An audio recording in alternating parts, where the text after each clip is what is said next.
So typically you got two options with keeping your fifth wheel lubricated. You got grease, or you got a fifth wheel like this where it's got the poly on it. It's less maintenance, you just hook it up and go. I've run the poly plates, I've done the grease. I prefer grease.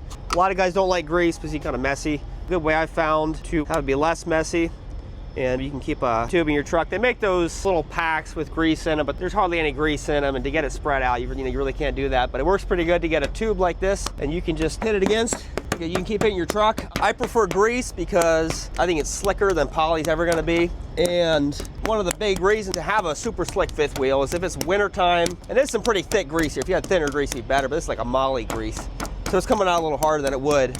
But a big thing is having a greased up fifth wheel is if you're on glare ice and you gotta negotiate a curve, you're gonna be way farther ahead with a greasy fifth wheel because that's your pivot point.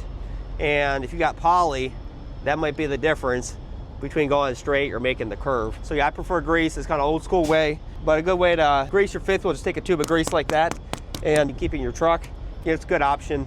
Another factor is if your fifth wheel will move, be slicker, it's gonna affect even your tire wear, because if you got a little bit of bind, you're doing curves, your suspension, everything, it just puts more stress on it. So that's the reason I prefer grease over poly plate. They're both good options, but I prefer grease better.